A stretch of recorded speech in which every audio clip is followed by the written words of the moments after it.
The Terrible Warriors is made possible because of listeners who support us through our Patreon page, patreon.com/terriblewarriors. Patreon supporters gain access to exclusive episodes, private games, and postcards sent in the mail. To find out more about the future of the Terrible Warriors, check out our Patreon page and follow us at patreon.com/terriblewarriors. Today, on the Terrible Warriors, we return to meeting the makers, designers and community leaders in the tabletop world. And back at BreakoutCon 2019, while walking the hallways and talking to so many amazing people, there was one thing I kept hearing over and over again. Have you talked to Banana Chan yet? I didn't know who Banana Chan was yet. Once I found them, I was glad I did. They've written for the 7th Sea. They've created the Kids on Bikes mod, Dads on Mowers.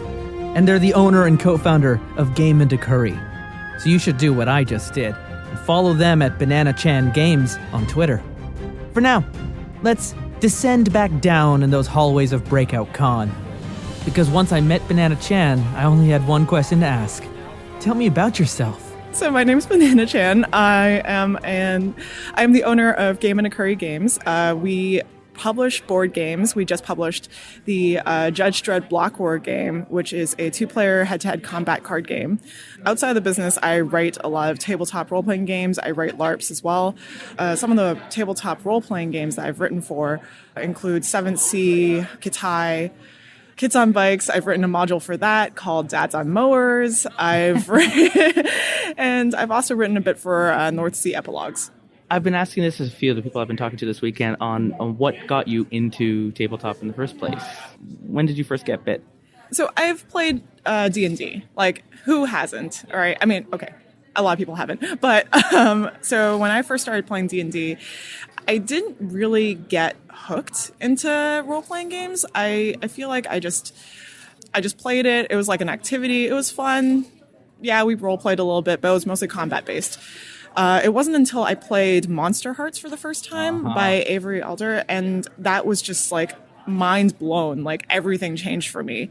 And then after that, I was hooked on like all these different indie RPGs. I just like kept playing indie RPGs. I got into LARPs, freeform LARPs, and that sort of set me off onto role-playing games. That's fascinating. That was a similar arc for me. When we started the Terrible Warrior podcast, it was a lot of Pathfinder, Pendragon, Shadowrun, and then I joined in, and I was like, well, let's play Paranoia and get some like off-kilter games going, and I heard about Monster Hearts, and we gave it a try, and we played it for the first time on the show, and then that was it. Like I was in, and the Powered by Apocalypse games that like get under your skin. It was the first game where we actually had a player. The story got so much under his skin, he stormed out of the room and brought us back in, and we had to break things down and like recollect ourselves. This was before we knew about things like X cards and checking in with players, and we may have lost the safety in the scene when that happened, but we brought it all back together. But it was also nothing we'd ever encountered before in more traditional role-playing games, that was even something that was possible when we were playing. So it's fascinating to hear that it was the same game for you that also was like this turning point that was like, oh, there's this other possibilities that are out there. Yeah. So then has that been like what you've been attracted to as a writer as well for those worlds and experiences? Yeah, and I think that it's also about the content that's created, right? A lot of it is like when you play D&D or you play like any other game that's a traditional, quote-unquote, traditional role-playing game. The content usually is catered to like, high fantasy, or even if it's like a cyberpunk setting, it's very... It's very structured in a way that it's like a video game. Yeah, you have a mission, yeah. you have targets, you have conditions that need to be checked off, but it's very much go here and take out so many bad guys. Exactly, yeah. Get the money and come back. It's very linear. It doesn't provide a lot of room for character development, character growth. And also, I've always enjoyed just like games that have content that I'm just like really interested in. Like, for example, Monster Hearts, it's Buffy. I love Buffy. I've always loved Buffy. It's just messy melodrama. Yeah, exactly. So like who wouldn't love that? And it's funny because for some that we're playing Monster Hearts with, it was Buffy, and for others it was just other, like maybe the Vampire Chronicles or other different books that are out there, or even if you want to get into like Twilight and Vampire Diaries, you just kind of hone in on that thing that resonates with you, and it all meshes together into your messy teenage life in school. Yeah. And I feel like Vampire, that was like close to the verge of that. Like it was very, very close, but it didn't hit the right notes for me. Like once I played like Monster Hearts, once I played like, all these other indie tabletop role-playing games, I was like, okay, these are hitting exactly the right notes. I want to keep doing this. So then you did. How has that been writing for these? How does that happen? Like it's such a curiosity to me to meet all these people who started as playing these games and now are writing these games. Yeah. And what has that been like going through to where we are today? I think for me, it just felt accessible. Like when you start playing these games, you start surrounding yourself with like other designers, it suddenly feels like something that you could do. You could put yourself into a game and write for this, and suddenly like other people are experiencing what you're experiencing. And I feel like it's putting yourself out there. Like any sort of art, it's just creating what you think that other people would like, other people would enjoy, but also something that you would enjoy. So how do you approach when you're writing for Katai or you're writing Dads on Mowers? And it's different from just writing short stories or writing novels because you're writing a sandbox that people are going to end up potentially going in and kicking everything over. What are some of the directions you go in, or what are some of the goals you have in mind when you are writing these games, knowing that it's interactive? Like it sounds like an interesting writing challenge. Yeah. I think with like role-playing games is a little more interesting because interpretation is always different, right? With Dads on Mowers, actually this is a pretty funny story and kind of a tangent, but with Dads on Mowers, when Doug and John asked me to write for Kids on Bikes, I kind of wanted to troll them. So I was like, I'm going to write Dads on Mowers. And this was like during a time when I was very into Dream Daddy, the dating sim. Yeah, I loved that game. So I wrote Dads on Mowers thinking I'm going to make the best mod out of this game. And it's going to be like the most weird thing that you've ever played. So that was like my intention going into this. So yes, my intention was to troll Doug and John. How far can I go before they say, no, we're done? Yeah, exactly. But that's like my relationship with them, like all the time. Like there have been instances where they're like, can you write this thing for me? And I was like, okay. You commit to the goof. Yeah, exactly. And then I would use like IKEA names for characters. I think that's like, it's really important to know like what your intention is before going into a project. Like, what do you want out of this for yourself? And if it's to mess around with like, other creators, then that's great. But also taking the time to understand that other people are going to play this. Other people are going to interpret it differently, and that's okay. You put this out into the world, other people can change it however they want. Yeah, Kids on Bikes and Dads on Mowers is its own sort of thing, right? It's a smaller scope of a game. It changes every time you play it with different players. 7th Sea, on the other hand, is a fully realized like universe. Yes. Right? There's so much history. If you want to play in that place, it's less of a sandbox and more of like a labyrinth. Yes. How is it like approaching? What were the challenges going to a much bigger project like that and writing? And how much was it? Was it lore? Was it also like a module and missions, or what did you write when you were doing the Katai content? So for Katai, I specifically wrote the chapter for Shenzhou, so it was the setting. I think the challenges for me were mostly interpreting history that has actually happened and changing that into a fantasy setting. As one of our players, Will, mentioned, it's taking like the 16th century and filing off all the serial numbers. Exactly. It's like, it's a lot of work. It's at times was a little gratuitous, but it was great. I mean, it was really interesting to learn about, Chinese history. So Shenzhou is like the fantasy setting for China. And I feel like it fit really well because Hong Kong had this whole history with pirates. That was like the most interesting part to me. And of course, writing the rest of Shenzhou was just like, I have to fill all this other stuff in. There's so much lore. There's so much mythology. Like, what am I going to choose for this thing? And it got difficult at times because it's just like, what do I put in? There's so much. There's so much. I mean, in terms of like, if you think of where Thea is these 7 or 8 or 9 different nations, I mean, Shenzhou is just the same way. It's not just one homogenous blot on the map, right? Yeah. And you're just writing for all of this complexity. Right. It's ridiculous. Like, it's hard to fit so much into just like a few words. But you pick and choose. Tell me about your weekend at Breakout. What have you been talking about? What have been some of the interesting discussions you've had? So I ran a game. I ran Dad's Mowers. I ran my LARP. I'm writing a series of experimental LARPs based on the 50 states in the U.S. So there's a game for each state. And tell me about this game too. Okay, so this is actually a pet project.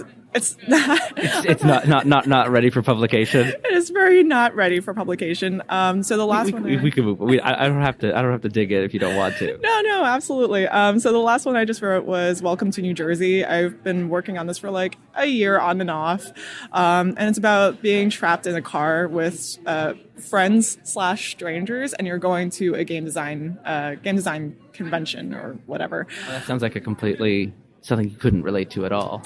Right, exactly. And you're stuck on the road. You're stuck in Jersey, which is like the worst place to be stuck in. I don't know if you've ever driven through Jersey. I have. It was a year at MagFest. We thought we would be smart, and we were going to go to Brooklyn the night before and have the night in Brooklyn, and then have a much shorter trip the next day.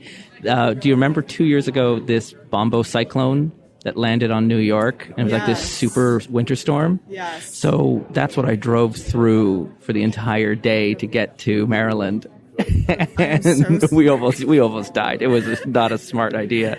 And so not only were we stuck in traffic in New Jersey driving through that, but also you couldn't see 3 feet in front of the car, and the whole windshield was covered in ice. We had to stop every 20 miles to crack the ice off of the windshield wipers, because the windshield wipers were inoperable because the ice and rain were glomming on the back of the car. You could actually see the icicles were horizontal coming off of the back of the car the way the wind was blowing and freezing. It was apocalyptic. It was like we had been dropped on Pluto or something, and we were dealing with the weather of another planet. And we were the only car. Everyone else was trucks. We were like, no one else was trying to do this. And we're going to MagFest. We're not missing this stupid. And it was not.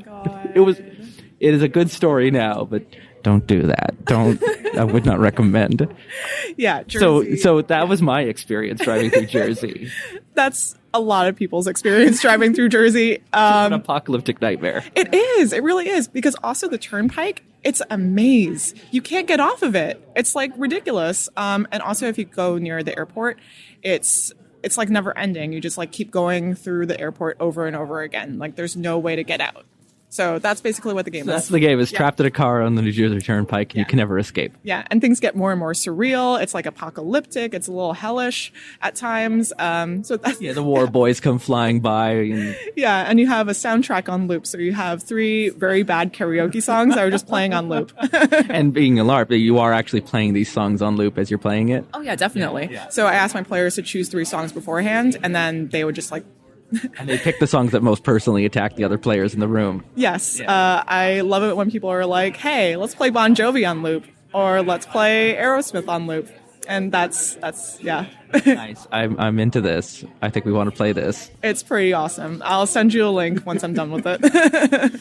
So how has that been testing that game here at Breakout? How have the feelings been playing this game? It was great. So it's like the billionth time I've played this. So at this point, I'm just like, okay, I know what's going to happen. But it's nice to see like other players, like new players, play it and, see how they are experiencing it. I think it's nice to always see like players experiencing things for the first time. It's not like a typical LARP where you think like Fireball or whatever. Yeah, no, it sounds more like an improv experiment. Yeah, it's a freeform LARP. So when I got into LARPs, it was all freeform. I was very into freeform. I was very into like emotionally invested LARPs. In New York, we have this thing called LARP Loft. It's sort of like Jason Morningstar's play on LARP Shack. So we have our LARP Loft. Liz Gorinsky runs it. She's the person who like just basically organizes it. Everyone gets together. We play freeform LARPs. We play like all these like very emotionally intense games. It's amazing. I love it. Yeah, that sounds like a whole nother podcast episode. Oh yeah, sorry. That's totally totally separate. Go thing. back next week for the sequel.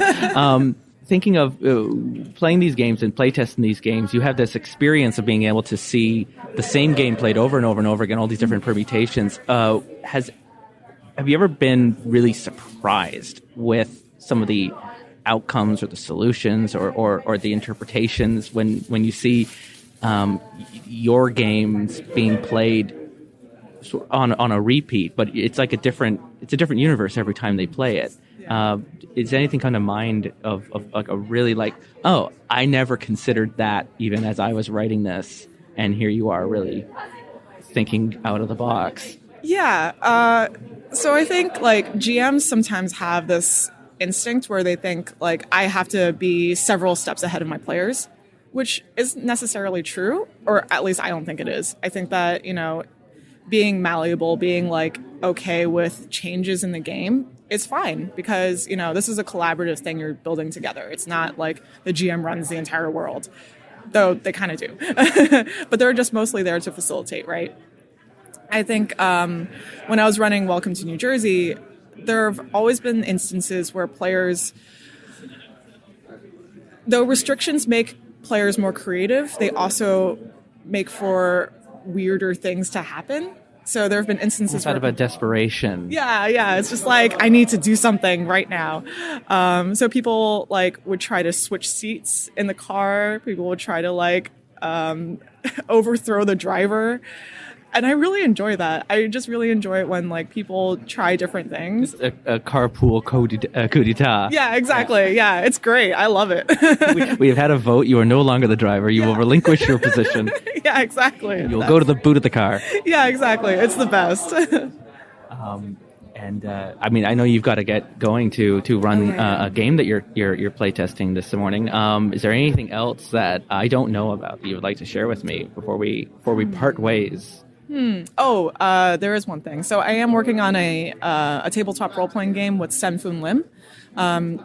We have not decided on a name yet. We keep going back and forth on it, but it's all written out except for the title. Basically, it is a tabletop role-playing game. It's horror / comedy / dark comedy, where you're playing a family running a Chinese restaurant in the 1920s, and during the day, you're faced with like racism and cops trying to kick you out of the country, and then at nighttime it's Jiangxi trying to kill everyone. So it's a very stressful and funny game that we're working on. It's just there's no time to rest. There is no time to rest, because if you're running a restaurant, when do you have time to rest? Yeah, you're just always putting out fires, and sometimes putting out actual fires. Yeah, exactly. Where can we find you if we want to keep following up on what you're doing? You can find me on Twitter. I am banana_chan_vid, or you can find my business account, which is Game and a Curry on Twitter. Nana Chan, thank you so much for the time you spent with me this morning. Thank you so much for having me. The Terrible Warriors have new episodes every week, and next week we continue our Meet the Maker series with another incredible mind in the tabletop industry and community. And special thanks to BreakoutCon for giving us access to their convention to meet all of their amazing guests to record these interviews. Find out more about BreakoutCon by clicking the show notes. All the links are down in there for you to find. Follow us on Twitter at Dice Warriors for updates on the show. There are changes coming in 2020, and you're going to want to know what's going on so you don't freak out when the feed changes a little bit. And of course, we would love to have you join in our Discord channel. Our fellow Terrible Warriors and listeners already are running a lot of private games on that channel, and if you've got that game that you can never find players to join you in, well, why don't you introduce yourself? We'd love to have you. And of course, the Terrible Warriors is made possible thanks to our supporters. If you like this show and you'd like to get the word out, be sure to leave a 5-star review on Apple, Stitcher, or wherever it is you're listening to the show. And we've got new plans for 2020. We're taking this show in very cool directions. And to do that, we do need your help. Consider supporting us at patreon.com/Terrible Warriors. You can join other Terrible Warriors like Jennifer McMyler, Matthew Baumgartner, Michael Rudsky, Sakori Montanon, Damon Jordan, and Moritz Kohler, along with many others. Become a Terrible Warrior today and help support this show. Reach out, finding new games, new players, new ways to tell our stories. For now, we'll see you next week. Thank you for listening. Thank you for opening your doors, your minds, and your hearts to new stories, new ways of enjoying this hobby. Thank you for becoming a Terrible Warrior.